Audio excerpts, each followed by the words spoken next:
రాముడు వచ్చాడు, ఒక లింగాన్ని పెట్టాడు, ఆయన పేరుంది, మనం వచ్చిపోతున్నా మనకి ఏమైనా పేరు ఉంటుందా అని అడుగుతున్నాడు. అప్పుడు నేను అన్నాను, ఒరే నాయనా, నువ్వు గుడికి పోతున్నావు కదా, గుళ్ళో గంట కొడతావు. ఆగమార్థంతో దేవాన గమనార్థంతో రష్య కురుగంటారవం తత్ర దేవత హవాన లక్షణం అని గుర్తుపెట్టుకోండి. ఇది గుళ్ళేకి పోయిన వెంటనే గంట పెట్టినాడు, కొట్టమని చెప్పాడు. ఎవడైతే గంట కొడతాడో అక్కడ లీస్ట్లో ఉంటుందంట. గంట ఊరికే పెట్టలేదు, పురాణాల్లో చదివితే తెలుస్తుంది మీకు. ఆగమార్థం అంటే వస్తున్నా, గమనార్థం ఓ దేవుడా, హ్వాన లాంఛనం. హ్వాన్ అంటే కొట్టుట, గంట కొడుతున్నాను గమనించుని. ఎందుకు? ఆయన అంతలక్క ఉండి సర్వాంతర్యామి కదా, నువ్వు చెప్పలేమే, గంట కొట్టి చెప్పాలా? కాదు, ఆయన కోట్ల మంది 14 లోకాలు పరిపాలిస్తున్నాడు, ఎన్నో వ్యవహారము. ఏ పని మీద ఉన్నాడో నువ్వు ఒక్కసారి గంట కొడితే చూస్తాడంటే ఎదురుగా, వచ్చాడు. అది అందుకని పెద్దవాళ్ళు చెప్తారు, ఎట్లయితే చిత్రగుప్తుని లిస్టులో అన్ని లిస్టులో ఉంటుంది, ఇక్కడ గుడికి పోయిందని గుర్తు ఏందయ్యా, భగవంతుడి దగ్గర నీ లిస్టులో నీ పేరు ఉండడానికంటే గంట కొట్టుట. ఇది కర్మయోగం. కాబట్టి మీకు ఇక్కడ వైరాగ్య క్షేత్రం అంటారు దీన్ని. శ్రీశైలాన్ని ఏమంటారు? వైరాగ్య క్షేత్రం అంటారు. మీరు కాశికా ఖండం చదివితే చెప్తారు దీని గురించి. కాశికా ఖండంలో మనకి త్రిమూర్తులు వచ్చారు కదా, బ్రహ్మ విష్ణు మహేశ్వరులు. వీళ్ళలో గురుస్థానం ఎవరికి దక్కింది? ఎవరికి దక్కింది? బ్రహ్మకు దక్కిందా? విష్ణువుకి దక్కిందా? శివుడికే దక్కింది. మొట్టమొదటి వాళ్ళు గురు అవతారం ఏంది? దక్షిణామూర్తి అవతారము. తర్వాతనే గురువులందరూ వచ్చారు, దత్తాత్రేయ ఎవరన్నా కానీ. కాబట్టి ఈ గురుస్థానం ఆయనకి ఎలా దక్కింది మీకు తెలుసు, భారతం చదివితే తెలుస్తుంది. భారతం ఎట్లాడదయ్య అంటే జీవుని దేవునిగా చేస్తుంది, దేవుని జీవునిగా చేస్తుంది. వాజ్పేయి గారు అమెరికాకి వెళ్ళినప్పుడు, స్వామి మీరు ఒక్క మాటలో మీ వేదాంతాన్ని చెప్పండి అన్నారట. ఒక మాటలో చెప్పాడు. ఏమని? ఇది భారతంలో చదువుకోండి మీరు, మొదటి వాక్యం ఇది. జీవుణ్ణి దేవునిగా మారుస్తుంది, దేవుణ్ణి జీవునిగా మారుస్తుంది. ఏది? మన సనాతన సాంప్రదాయం, మన సనాతనది. ఎట్లా? శంతన మహర్షి మీకు ఎవరికి తెలిసి చెప్పండి, భారతం చదివిన వాళ్ళు. శంతన మహర్షి ఆయన తపస్సు చేసుకుంటూ ఉన్నాడు. తపస్సు చేస్తూ ఉంటే గంగాదేవి కిందికి వచ్చి రూపలావణ్యములతో వర్ణిస్తాడు అక్కడ.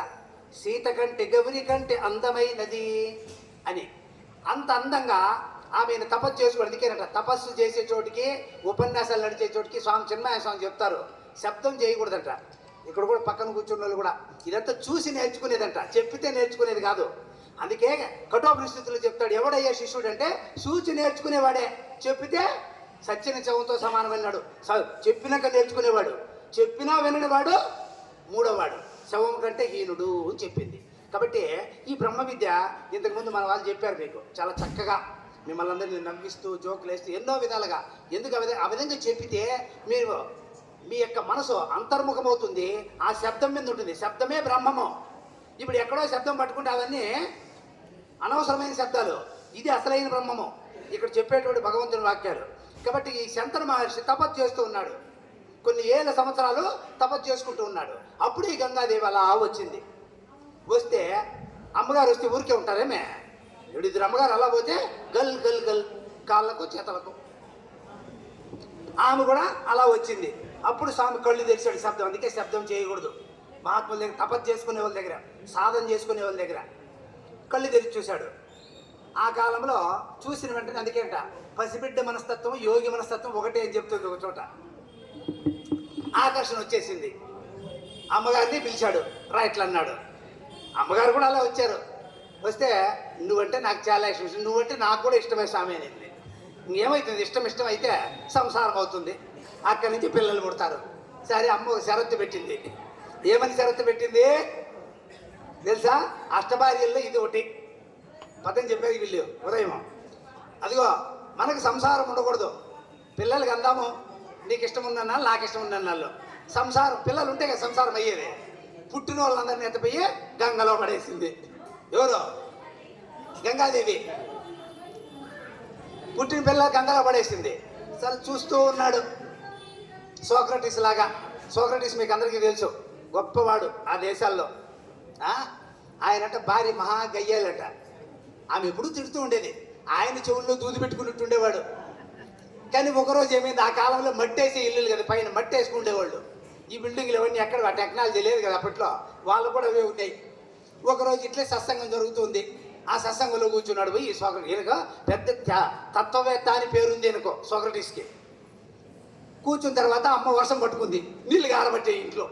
ఆమె ఎక్కుతుంది ఏమన్నా, దాన్ని ఏమైనా పుడుస్తుందా, పోయింది అటుకి. పోయి స్వామి రండి ఇంట్లో నీళ్ళు గారిపోతుంది అన్నాడు. ఆయన ఎప్పుడు కూడా ఏమి విన్నట్టుండేవాడు కదా.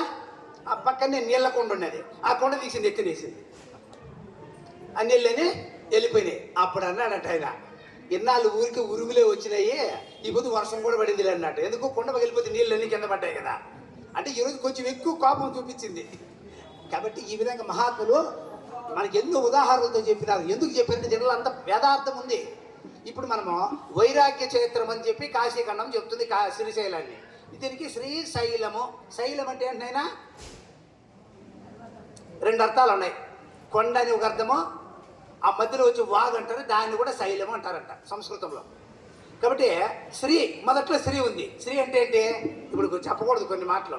ఇప్పుడు ఏమైపోయినట్టు దొంగలు ఎక్కువైపోయారట. బ్రహ్మంగారి కాలజ్ఞానంలో రాశాడు, శ్రీశైల ఇక్కడ ఉండేటువంటి నదిలో బంగారు దాని అంతకు అదే బయటపడుతుందంట అని చెప్పాడు. ఇప్పుడు వీళ్ళకి తెలిసిందనుకో, ఇంక విగ్రహాల కింద కూడా చూడబట్టేస్తారు.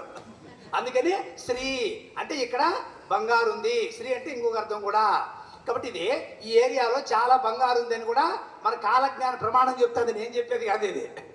కాబట్టి ఇటువంటి క్షేత్రములో ఇప్పుడు మనం వైరాగ్యమైంది. శివుడు ఎట్లా వైరాగ్యవంతుడైనాడు, ఆయనకే వైరాగ్యములు మనకి ఎట్లా ఉండాలని స్వామిని శారదా ప్రియానంద గారు ఇప్పుడు సాయంకాల సమయంలో సంధ్యా దీపారాధనలో భగవంతుని ఆరాధించుకోవాలా.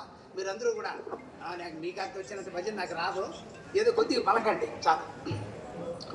ఇందుశేఖర ఇందుశేఖర ఇందుశేఖర కావరా, ఇందుశేఖర ఇందుశేఖర ఇందుశేఖర కావరా, ఇందుశేఖర ఇందుశేఖర ఇందుశేఖర బ్రోవరా, ఇందుశేఖర ఇందుశేఖర ఇందుశేఖర బ్రోవరా. వెండి కొండ నివాసముండగా, ఎండి కొండ నివాసముండగా, రుద్రభూమి నివాసమా, రుద్రభూమి నివాసమా, వెండి కొండ నివాసముండగా, ఎండి కొండ నివాసముండగా, రుద్రభూమి నివాసమా, రుద్రభూమి నివాసమా, యక్షభటులకు వేరులుండగా, యక్షభటులకు వేరులుండగా, పిచ్చమెత్తుట భావ్యమా, భిక్షమెత్తుట భావ్యమా. ఇందుశేఖర ఇందుశేఖర ఇందుశేఖర కావరా, ఇందుశేఖర ఇందుశేఖర ఇందుశేఖర కావరా, ఇందుశేఖర ఇందుశేఖర ఇందుశేఖర బ్రోవరా, ఇందుశేఖర ఇందుశేఖర ఇందుశేఖర బ్రోవరా. పాహి అనగ బ్రోచు దేవరా, దేహి అనగ న్యాయమా, రాయి అనక పోచు దేవరా, దేయి అంత న్యాయమా, పాహి అనగ బ్రోచు దేవరా, దేహి అనగ న్యాయమా, రాయి అనచు దేయి అంత న్యాయమా. ఇందుశేఖర ఏమిటిది ఎందుకయా దయామయా, ఇందుశేఖర ఏమిటిది ఎందుకయా దయామయ, ఇందుశేఖర ఏమిటిది ఎందుకయా దయామయా, ఇందుశేఖర ఏమిటిది ఎందుకయా దయామయ, ఇందుశేఖర ఇందుశేఖర ఇందుశేఖర కావరా, ఇందుశేఖర ఇందుశేఖర ఇందుశేఖర కావరా, ఇందుశేఖర ఇందుశేఖర ఇందుశేఖర బ్రోవరా, ఇందుశేఖర ఇందుశేఖర ఇందుశేఖర బ్రోవరా.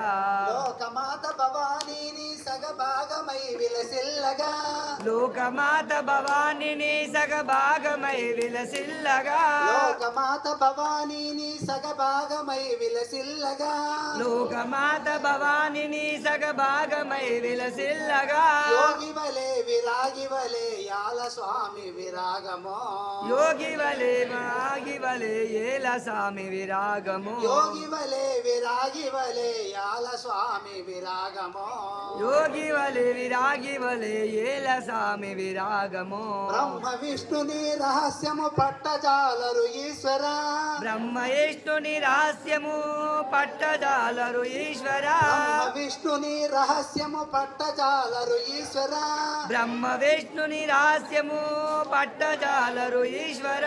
ఇందుశేఖర ఏమిటిది ఎందుకయా దయామయ ఇందుశేఖర ఏమిటిది ఎందుకయా దయామయ ఇందుశేఖర ఇందుశేఖర ఇందుశేఖర బ్రోవరా ఇందుశేఖర ఇందుశేఖర ఇందుశేఖర బ్రోవరా ఇందుశేఖర ఇందుశేఖర ఇందుశేఖర బ్రోవరా ఇందుశేఖర ఇందుశేఖర ఇందుశేఖర బ్రోవరా కాంచనాభరణాలు వలదని యాల వ్యాలహారము కాంచనాభరణములు వలదని మృష్టాన్నము మారగింపక ఇష్టమాయ విషాన్నము మృష్టాన్నము ఆరగింపక ఇష్టమాయ విషాన్నము పూలగంధము వీడి బూడిద పూయనేలయా దయామయ పూలగంధము వేడి విజుడ బూడిదేల దయామయ ఇందుశేఖర ఇందుశేఖర ఇందుశేఖర ఎందుకయా దయామయ ఇందుశేఖర ఇందుశేఖర ఎందుకయా దయామయ జై శ్రీరామచంద్ర మహారాజుకి జై పవిత్రాత్మ స్వరూపులారా, ఈ యొక్క క్షేత్రము మనము వైరాగ్య క్షేత్రం అని చెప్పుకున్నాం. అందుకే ఈ పాట పాడడం జరిగింది. ఆయనకి దీంట్లో రెండు చెప్తాడు, రెండు లక్షణాలు చెప్తూ వచ్చినాడు. ఆయన కూడా ఇన్ని భోగాలు ఉండగా ఎందుకు యోగాన్ని అనుసరించాడు. భగవద్గీత చెప్పిందంతా కూడా యోగక్షేమం వహామ్యహం అని చెప్పింది. ఇప్పుడు భగవద్గీత అంతా చెప్పారు మన శ్రీనివాస పండిత్ గారు. ఇప్పుడు పండితులు అంటాం, ఎందుకంటే ఇప్పుడు ఆయన్ని సిపాయి అనము, ఎందుకంటే ఆయన పాండిత్య లెవెల్లోకి వచ్చేసాడు కాబట్టి మనకి ఇంక నుంచి ఆయన శ్రీనివాస పండితుజీ. ఆ విధంగా అది చాలా సంతోషం. వాళ్ళకి 15 ఏళ్ళే దాంట్లో ఉంటుంది. అది అయిన తర్వాత బయటకు రావాల్సింది వచ్చింది. అసలైంది ఏంటంటే అయితే మా గురువుగారు చెప్పేవాళ్ళు ఒక మాట, అయ్యా సంపదలు ఉండేవానికి జ్ఞానం లేకపోతే అనర్థం జరుగుతుందంట. సంపదలు ఎక్కువ ఉండి జ్ఞానం లేకపోతే అనర్థం జరుగుతుందంట. జ్ఞానం ఉండి సంపద ఎక్కువ ఉంటే వానికి ఏమవుతుంది, మోక్షం వస్తుందంట. ఎందుకు ఆ ధనాన్ని మోక్షానికి వినియోగించుకుంటాడు. అదే జ్ఞానం లేకుండా ధనం ఉంటే దాన్ని ఏమంటే ఆ పనులకు వినియోగించి పాపాన్ని సంపాదించుకుంటాడు అని చెప్తుంది శాస్త్రము. కాబట్టి మీకు ఇంత చెప్పి ఇంత చేసి ఇది గొప్ప క్షేత్రం, ఈ పవిత్రమైన క్షేత్రము. ఆ అబ్బాయి పంతులు క్వశ్చన్ అడిగాడు కదా, రామచంద్రుడు ఇక్కడ ప్రతిష్ఠించాడు ఆ లింగం ఉంది. మనకేమి గుర్తేనంటే మనం ఇక్కడ వచ్చింది ప్రతి ఒక్కరి కూడా లిస్టులో ఉంటుంది, ఆయన గుర్తుపెట్టుకోండి. అందుకనే మనకు బుద్ధ సిద్ధాంతం ఏమైపోయింది, కర్మయోగానికి ఆగిపోయింది. వాళ్ళు కర్మ ఫలితం ఏదైతే ఉందో దాన్ని ఈశ్వరుడు అన్నారు వాళ్ళు. ఎవరు? బౌద్ధులు. దీనికే నిన్న కథ జరిగింది, మీకు తెలిసి ఉంటుంది అందరికీ, చదువుకున్న వాళ్ళకి. మా భువనేశ్వరికి ఆయనకు చెవు ఆ రత్నాలు అవి ఏదో పెడుతూ ఉండాల. ఈయన అట్లా ఉపన్యాసాలని చాలా ఇష్టము. వారి గురించి కొన్ని చెప్తుంటా. 2 విషయాలు అడిగినాడు. ఈ 2 విషయాలు మేము చెప్పండి స్వామి మీరు అన్నారు. ఒకటి ఏంటంటే మీకు తెలుసు, ఈ బౌద్ధం గురించి ఇప్పుడు మనం మాట్లాడుకున్నాం. ఈ బౌద్ధము మీకు మధ్యప్రదేశ్లో మనకు ఒక పెద్ద టెంపుల్ ఉంది. అది వచ్చి ఇప్పుడు ఆర్టికాలజిస్ట్లోకి వెళ్ళిపోయింది, అంటే సెంట్రల్ గవర్నమెంట్ వాళ్ళ దాంట్లోకి వెళ్ళిపోయింది. దానికి పూజలు గీజలు చేయడానికి వీలు లేదు. ఇప్పుడు మనకు జరుగుతున్న అనర్థం ఏమిటి, మతం మారడం వల్ల, మనం ఇవన్నీ తెలుసుకోకపోవడం వల్ల మనం ఏమి కోల్పోతున్నాం అనే దానికి ఉదాహరణ ఇది. మీ కళ్ళ ముందే జరిగింది. అంత బాగా మీ తెలంగాణలో విపరీతమైన ఉద్యమాలు నడిచినాయి. ఇప్పుడు కూడా ఉద్యమం నడుస్తుంది. అది వద్దు. ఆయన ఏం చేశాడు, అక్కడ ఒక విగ్రహం ఉంది. దానికి మొఘలాయ పరిపాలనలో సాయిబుల పరిపాలనలో తల కొట్టేశారు. ఈ తల ముఖం ఏదైతే ఉందో దాన్ని కొట్టేశారు. భారతదేశంలో ఉండే టెంపుల్ అన్నిటికంటే అదే గొప్ప టెంపుల్. అది 15 మంది 16 మంది చీఫ్ జస్టిస్ వచ్చారు. చీఫ్ జస్టిస్ అంటే మీకు తెలిసే ఉంటుంది, సుప్రీంకోర్టు న్యాయమూర్తి. నిన్న కూడా మనకు ఒక ఆయన ఎక్కాడు, సూర్యకాంత్ అని ఒక ఆయన ఎక్కాడు కొత్తగా. ఆయన దిగిపోయాడు. ఎవరైతే దీనికి ఈ విధంగా చట్ట వ్యతిరేకంగా మాట్లాడినటువంటి వ్యక్తి, ఆయన ఎందుకు అలా మాట్లాడినాడు అనేది కూడా మనం మాట్లాడుకుందాం. దీని మీద మేము పోతే కడపలో ఒక పెద్ద సభ పెట్టడం జరిగింది. దీని గురించి స్వామీజీని మాట్లాడాలని అడిగినారు వాళ్ళు. ఎవరు తెలియదు, దాని గురించి మాట్లాడేయట్లేదు. నాకు కూడా తెలియదు.